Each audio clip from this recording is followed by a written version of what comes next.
Good morning.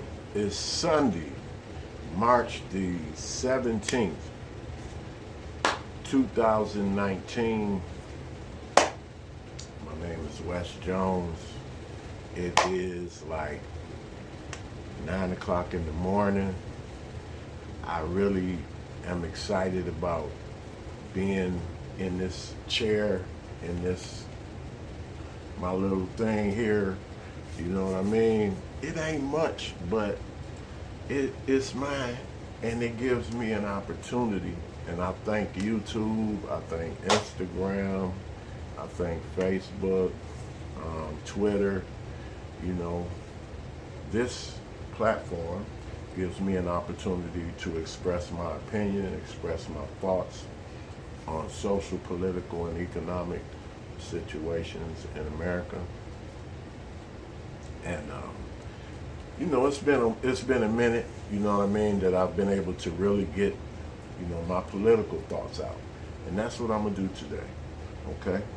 So Citizens United Hope for America is my ideal. It's my baby. It's something that I believe in. It's a thought. It's a collection of ideas. It's me having the audacity to believe in something other than what I have or what I can, you know. So, Citizens United Hope for America, Neighborhood Watch, the Citizens United Hope for America Youth Empowerment Campaign. We have a lot of ideas, okay? So, in America, right now, as a minority or as a non-racist white person, you are desperately needed right now to pay attention, to wake up, to get involved. Because everything that we've been led to believe, taught to believe, everything that we believe in is under attack. I mean, like, it's really, truly unbelievable the level of deception that we find ourselves in America right now. Is very disgraceful. I can honestly say, as a child of God, that I know for a fact that God is extremely, extremely disappointed in so many of us. So many of us. Me included. Me included. I am not perfect. I am not perfect. I have failed many times. I have not succeeded. I have not reached my full potential. I have not scratched the surface as to what God has had put me in position to have, and what I have failed to achieve because of my lack of knowledge and my lack of discipline in terms of what, God, the opportunities that God has given me. So I am not successful. I'm not, I can't look down on anybody, you know, because I got a long way to go, you know.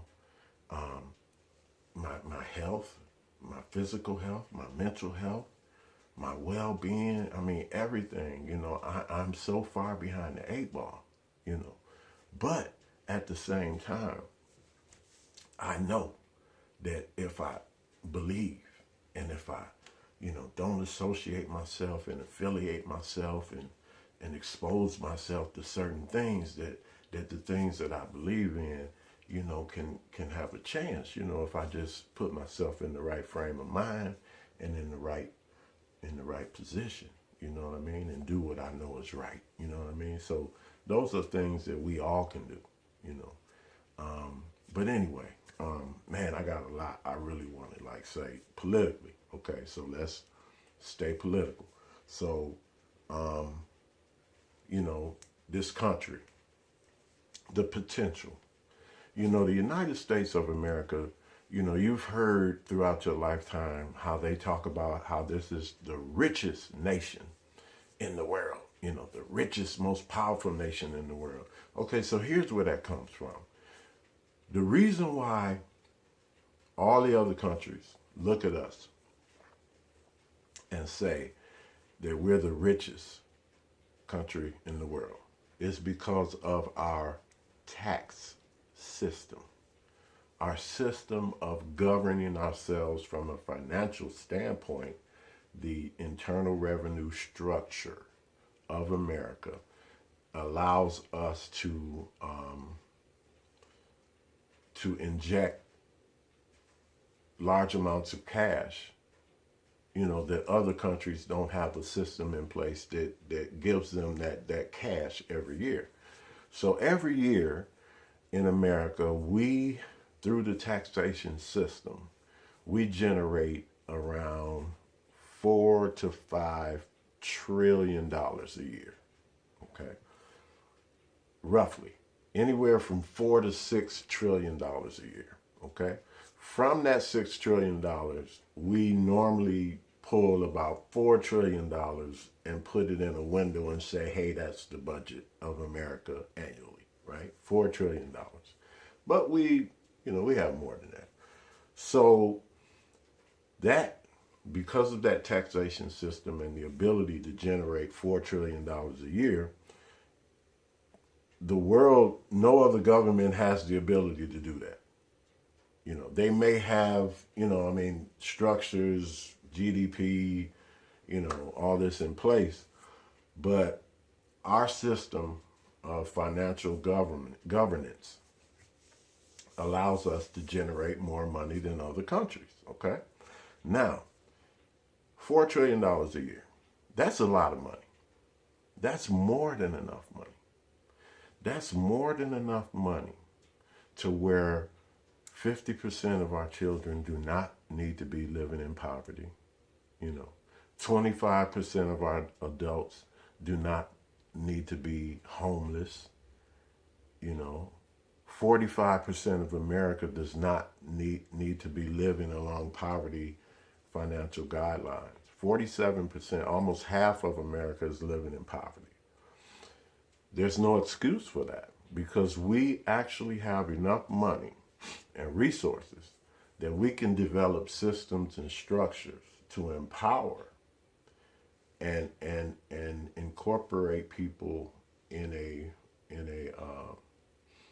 beneficial, in a beneficial way that would allow us to really serve as an example of what living wages and healthy living and just good wholesome opportunities could look like to the world, right?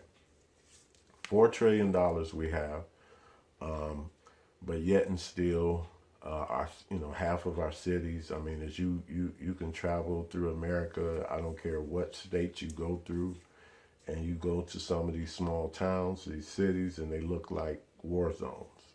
Abandoned structures, dilapidated infrastructure. The streets and are crumbling, the bridges, and just awful. You look at the electrical grid, the electrical structures. I mean, it's like 1920. You got poles leaning and wires hanging, and it's just a shame. And basically what it means is, even though we generate $4 trillion a year, we're not properly applying that in a responsible way. That's basically what poverty is. Whether you're experiencing poverty in your household, whether you work for a company that's struggling and experiencing poverty from a corporate standpoint, if you really boil poverty down and crystallize it, basically it's misappropriation of funds. It's irresponsible spending habits. So when creditors begin, like if you file for bankruptcy, they make you watch all types of videos. They make you participate in different learning experiences about why you're filing for bankruptcy. And what they find is that it's your poor spending habits. You had the money, but you applied it elsewhere. You didn't apply it where it needed to be applied to maintain a responsible, healthy framework. And when you spend inappropriately, when you spend irresponsibly, you notice that you run out and things that you should have paid didn't get paid. So then that puts you in that impoverished situation. So it's no different with this country. We generate $4 trillion a year, but we don't spend it properly. We don't apply it properly. We don't appropriate it properly. And the reason why, it's nefarious. It's a the reason why the United States looks the way it does and is in the economic shape that it's in is because, and we can't pussyfoot around about it, man, right? The reason why it's in the shape that it's in is because the people in the leadership position who happen to be white men, who happen to have a very long history of racist mentality, white supremacist mentality, clannish mentality. I'm not saying that because it sounds good. I'm telling you that in the Fraternal Order of Police, in the Pentagon, in the intelligence community, in the Republican Party, are dominated by white males who have white nationalist, white supremacist beliefs, history, legacies, ties. These men have been in control ever since the 60s when they murdered the Kennedys, Martin and Malcolm, and everybody else that they needed to murder to form their coup. They formed a coup in the early 60s, and basically what they decided, because in the 60s was when the Kennedys,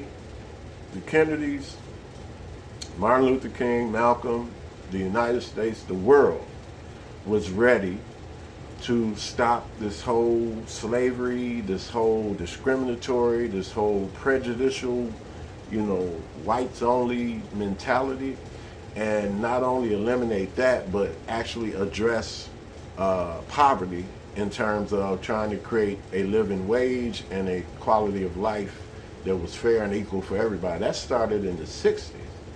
And then there was a coup led by our military and our intelligence community, and they murdered everybody that had that ideology.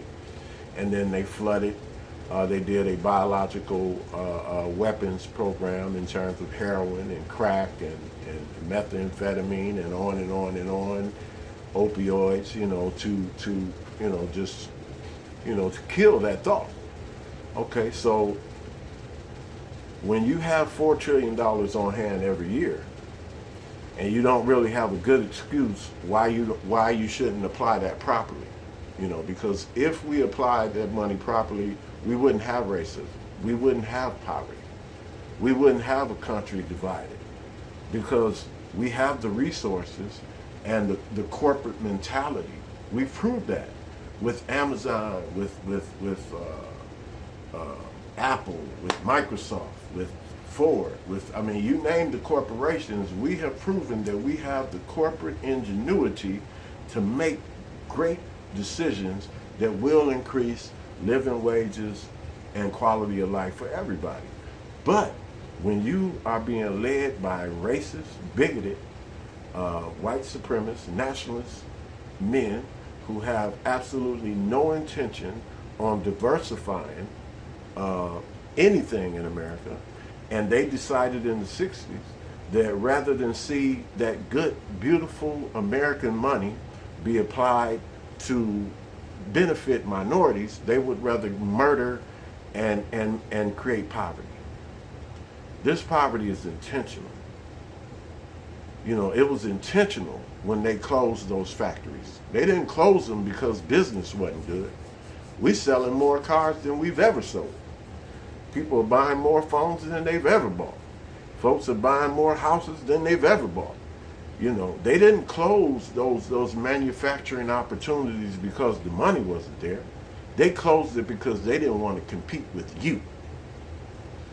By giving you a quality of life that was above poverty meant that you had extra money. And that extra money you was using to support ideology, through political candidates, that extra money you was using to combat their political ideology through investing in your politics of your community and neighborhoods and cities and states. So they had to get rid of that extra money. So that's poverty. Because they feel if you're in poverty, you ain't gonna have no money to invest in a political leader. You ain't gonna have no money to put up to defend your legislation against the corporate greed. They feel if they impoverish us, then not only will we lose the money to combat their corporate political efforts, but they feel if you're impoverished enough, you'll lose your desire to participate in the whole voting structure. These people are sick. So we're living in intentional poverty. This poverty is generated, it's created. They closed, hundreds of factories to create this poverty. So let me get down to the nitty gritty, man. I ain't finna, get all off into this bullshit. Oh man, this is important though. I got some notes, you know what I mean? So, we're gonna get to it. But anyway, so here we are, 2019. Here's the problem with the Republicans, right? The Republican Party, the Pentagon, the intelligence community, the NRA, all of your white pundits, your white scholars, your white political analysts have known since 1988. They have known some very vital information, very extremely important information. These people have known since 1988. And that information is this. The Republican Party do not have the votes needed to win politically in America anymore. America has outgrown Republican ideology. America outgrew it.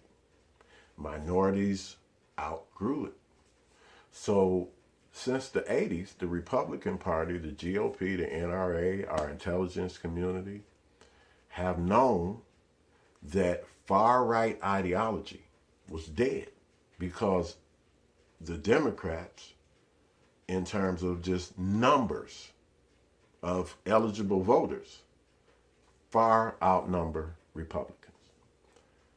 Now, what that means is Republican governors, senators, House members, Congress members, all of these things, presidential candidates, are on the verge of extinction because there aren't enough people willing to vote for them. Now, we can argue all day long why people don't believe in Republicans. As a Democrat, I can tell you I don't believe in them because they're full of shit. They don't give a damn about America. They don't give a damn about me and you. All they care about is corporate interests. Now, the Democratic Party ain't much better, but the Democratic Party is nowhere near as bad as the Republican Party. Yes, the Democratic Party does adhere to corporate alliances and corporate allegiances, but they don't do it in a manner that just totally disrespects the American people. The Democratic Party understands that you do need a living wage. The Democratic Party understands that you do need a healthy environment, not only for today, but for tomorrow. The Democratic Party understands that women should be responsible for their own bodies and their own upbringing and their own well-being, especially from a medical standpoint. There should never be a situation where men on a panel, a committee, a governor, or anything should be making decisions, permanent decisions about a woman's health. That debate should be held with women only. And men should understand that. There should be nothing but women in the debate, whether or not women's rights, women's medical issues, women's this, women's that. That is a decision that should be made and debated by women. They have the knowledge, professionalism, and desire. They can make that decision. Why in the fuck do we assume that those decisions are better made by white men who are bigoted and racist? But anyway, let's get to it, man. Damn. Trying to get this shit up. You gonna give me 1 minute, motherfucker. You don't get this, man. Cause I got a lot. I got, you know what I mean? This is therapeutic for me. Y'all don't understand. When you sit and you take, you know, you see all this negative shit and you smart enough to know, like, man, they destroying us. Like, we, you know, where is this shit gonna end? Where are we gonna land up at? So here we go. All right. So, you know, I want you to understand, you know, one thing, that there is a whole lot going on. Okay. This whole thing about the president, Russia, the Republicans, treason, all of that, that's but one issue. And that issue is huge. I mean, it affects everything, right? But dig, I'm going to share some more things with you that's just as bad, right? Number one, this is a reality. These motherfuckers don't want to tell you this, right? But I'm ringing the alarm. I'm ringing the alarm. And that's why these motherfuckers don't like me, right? But let me tell you this. The biggest threat to you and me is this new form of segregation and discrimination. It's called poverty, right? Now, there's a lot of things that create poverty, you know? But when you intentionally create poverty, that is discriminatory. That is racist. That is diabolical. That's nefarious. That's evil. And this is what's going on. The globalized corporate society, the GCS. I created that phrase. I created that name. I labeled them the globalized corporate society. I call them Goliath. Goliath. They're global. It's an intricate network. Some can say New World Order, some can say Illuminati. It's a globalized corporate society. Corporations from around the globe conspiring, colluding, right? Now let me tell you what they're doing. They're setting us up. They're setting me up. They're setting you up, our kids. We're all being led to slaughter. Here's what's going on. As we sit and fight with each other, and as we sit and navigate these political storms that they create, underneath the current, behind the scenes, artificial intelligence is on the rise. While we're distracted, while we're fighting, while we're killing each other, under the current, behind the scenes, artificial intelligence in the form of driverless vehicles that are going to replace hundreds of thousands of truck drivers, hundreds of thousands of cab drivers, delivery personnel. Millions of jobs are going to be lost to artificial intelligence in the automotive industry. In the factories, artificial intelligence is being created to replace your job in the factory. Right now, as we speak, artificial intelligence has replaced security and law enforcement personnel in warehouses and factories and different facilities. They have robots patrolling these facilities. In the service industry, artificial intelligence is replacing their jobs. You're now going to have restaurants where you on your phone, you place your order and you just go pick it up. You go to the restaurant, instead of having a waiter come over to your table, you're going to have a kiosk. And you're going to place your order at the table and it will be delivered. You're going to be able to pay for your food right at the table.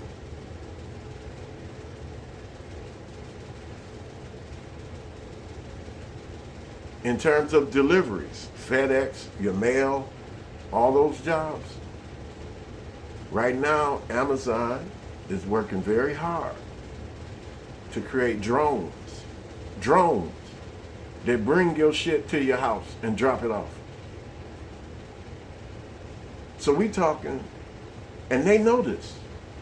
They know that while they're getting our while they're convincing us over the last 40 years in trickle-down economics, give the financial opportunities to us, not to you. Don't invest in yourself. Invest in corporate America, because the more you give us, it's going to trickle down and everybody's going to be happy.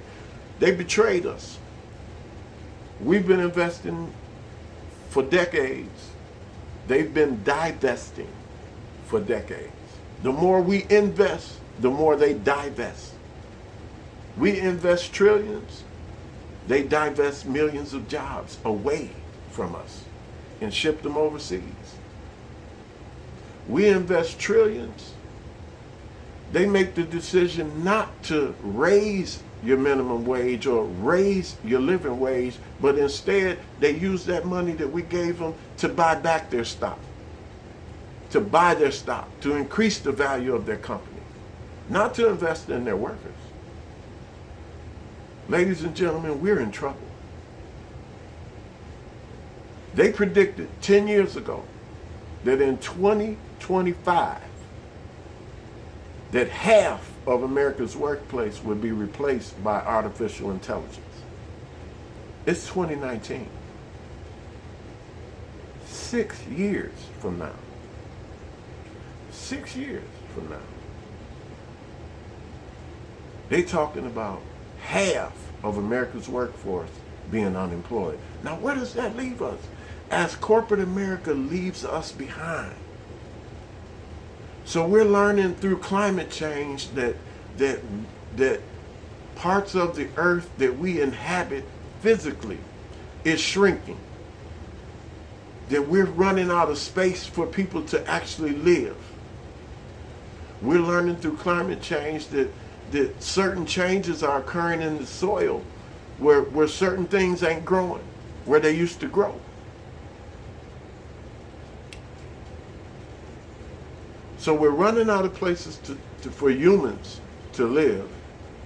We're running out of food. Through this intentional corporate mismanagement, poor people are running out of places to live. Because as they come in and rebuild and refinance, what we find out when they're finished, the grand opening, when they open up everything and we go to and we look, we find out we can't afford it. What did they just do? They took land that was affordable and they created it into an unaffordable land. Where does that leave you? More and more people are running out of places to live in America because of the financial inequities and treachery and trickery that's being laid. We're in trouble.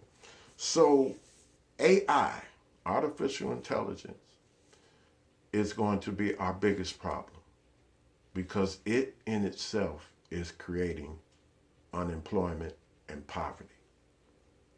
If you're unable to find a job, where does that leave you? And when you find out that your country has intentionally limited those jobs, where does that leave you? How do you live? We all just want to live. This ain't no diabolical, plot to take over the world.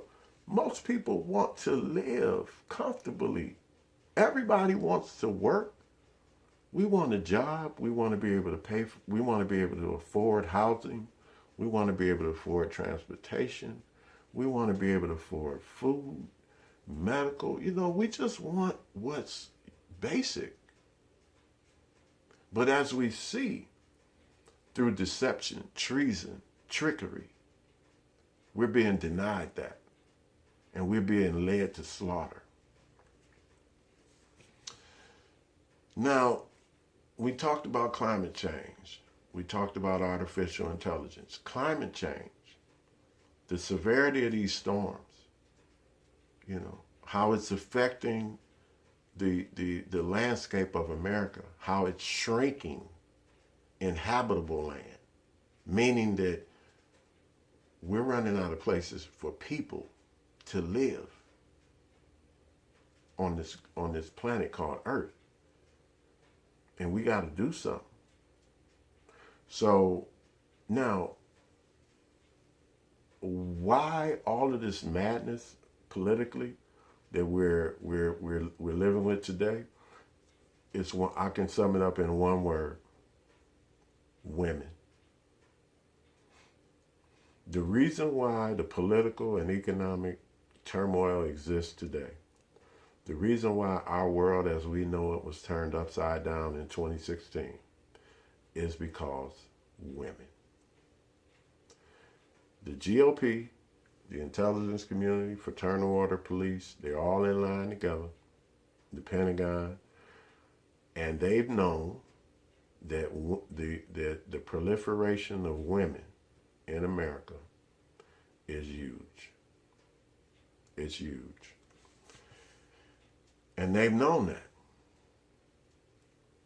And unfortunately, I'm going to have to cut this short because I feel like my blood sugar has just dropped, like really, really low.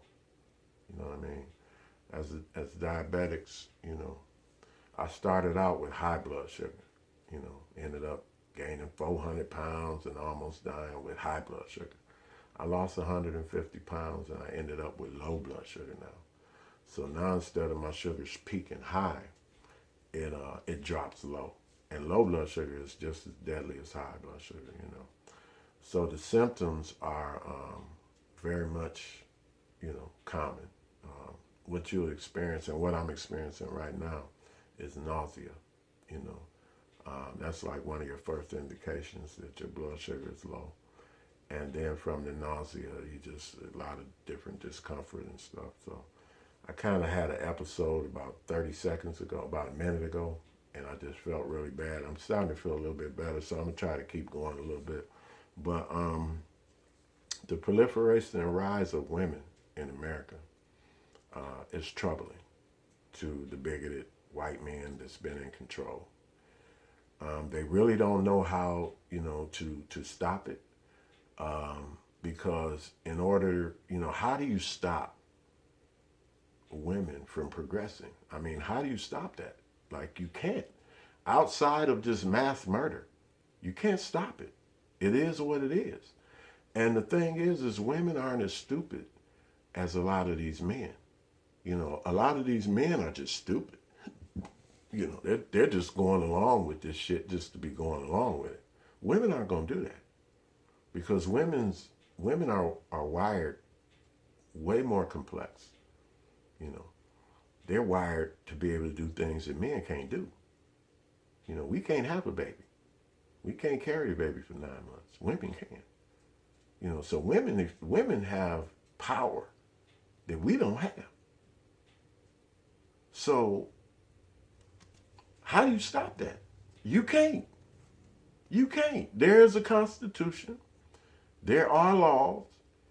And these bigoted white men are in trouble because these women ain't going nowhere. So the Pentagon, has absolutely created a toxic environment for us to breathe in, by spewing these chemicals in the air. You watch these jets all day. They'll tell you that that's condensation coming out the tail end.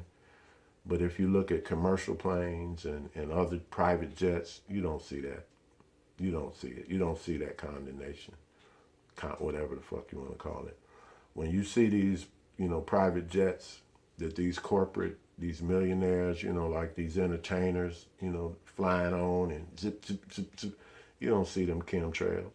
When you see these commercial airlines, 10, 20, 30,000 flights a day, you don't see them chemtrails. But when you see the Pentagon and their subcontractors, that's all you see is chemtrails. Hundreds of thousands of miles of chemicals being spewed into the atmosphere every single day. And what did it do? How did it affect us? As we look decade to decade, what was the effect that we're seeing? What we're seeing, number one, is autism. Extraordinary levels of autism.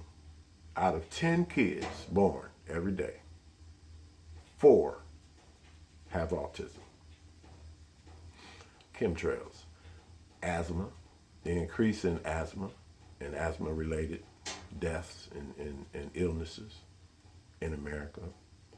Out of 10 kids born, 4 have asthma.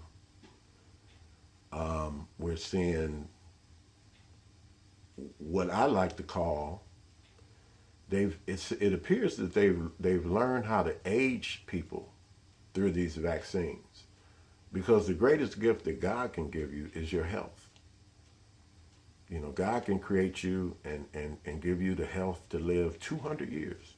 You can be 167 years old with God, right?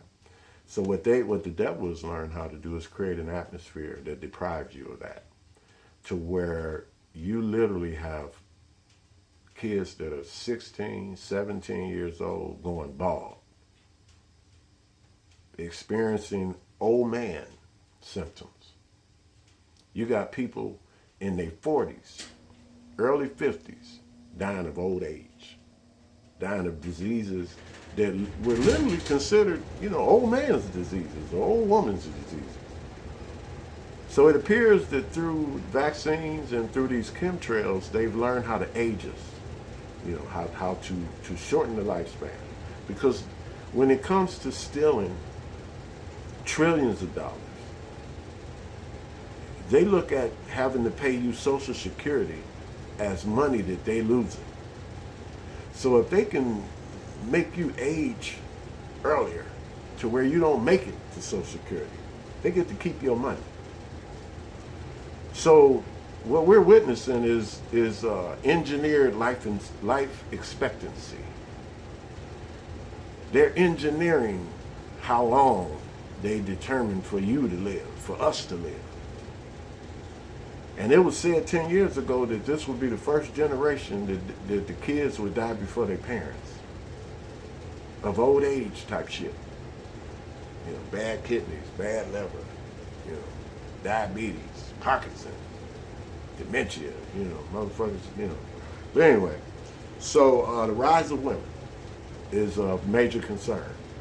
Because right now there are more women in the United States that vote than there are men. I don't know if there are more women in terms of population that there are men, but I do know that in terms of active voters, that women outnumber the men. And as a result of that, women have proliferated to the point where they're eligible to become senators, they're eligible to become governors, they're eligible to become president. That eligibility gives them access to a very corrupt system. And these people are petrified of what these women are going to do when they get in there and see how fucked up it is. The Pentagon is petrified that these women are going to find out they're giving the United States military $1 trillion a year. 1 trillion. 742 to them, and then they got about 8 different stash houses, from the Department of Homeland Security to now this whole new space wing of the party. They have about 8 stash houses plus the military budget, which amounts up to about $1 trillion a year. That is our poverty. That's why we're in poverty. Because they took the money away from Uncle Sam, because they didn't like Uncle Sam spending it on you. And they put it in a place where you wouldn't dare come and get it. You wouldn't dare question why they took it and put it over there. They took our livelihood and our prosperity, and they put it in a place where they knew we couldn't get to it. Although we paid for it, although this money is ours, they got their hands on it, they moved it, and they daring us to come fuck with it. Because they will kill me and everybody else. Because from 1960 to today, they are dead set against any of this good, wholesome United States money going to you niggas, Spics, Chinese, Mexicans, so on and so forth. So they created this poverty. Not only created this poverty, but then they knew they had to sell it to you. You know, how are we the richest nation on earth, but then we got to convince you to live in poverty? So these motherfuckers are so diabolical. They use Hollywood. They use Hollywood. And they used Hollywood to convince us that poverty was cool. It was okay to be poor. You know? They created shows like Sanford and Son, Good Times, The Jeffersons, to show you that it's okay to be poor. Poverty is cool. But the reality is poverty ain't cool. You know? So 42 minutes in, I'm gonna have to stop. You know what I'm saying? And we'll get to it.